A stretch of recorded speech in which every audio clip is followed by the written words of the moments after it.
خوشامد کا کلچر اور اس کے اثرات۔ کیا آپ نے کبھی غور کیا ہے کہ خوشامد کا کلچر کسی بھی ملک کے لیے کتنا خطرناک ثابت ہو سکتا ہے؟ ظاہر ہے یہ صرف الفاظ کا کھیل لگتا ہے، لیکن حقیقت میں یہ زہر کی طرح آہستہ آہستہ ایک معاشرے کو کھوکھلا کر دیتا ہے۔ جب حکمران طاقتور یا صاحب اختیار کے کانوں تک صرف تعریف اور جھوٹی واہ واہ پہنچتی ہے تو سچ کہاں جاتا ہے؟ اصلاح کی آواز کون اٹھاتا ہے؟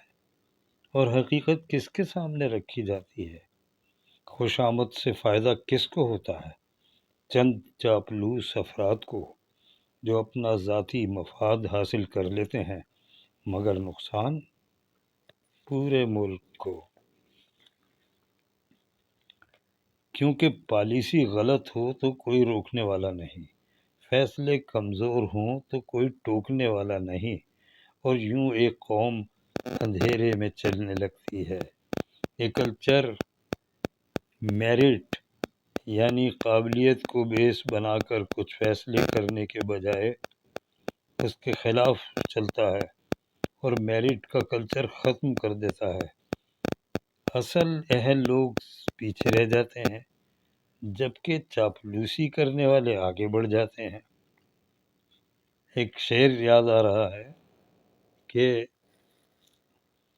جھوٹ والے کہاں سے کہاں بڑھ گئے، ایک میں ہوں کہ سچ بولتا رہ گیا۔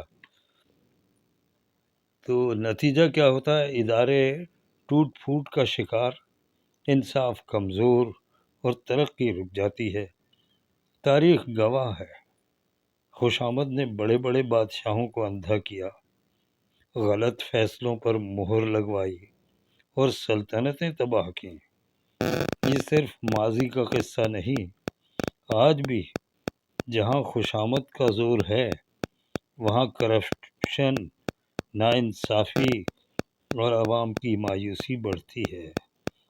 سوچنے کی بات یہ ہے، کیا ایک قوم جھوٹی واہ واہ پر زندہ رہ سکتی ہے، یا حقیقت کا سامنا کرنے سے ہی ترقی کا راستہ نکلتا ہے؟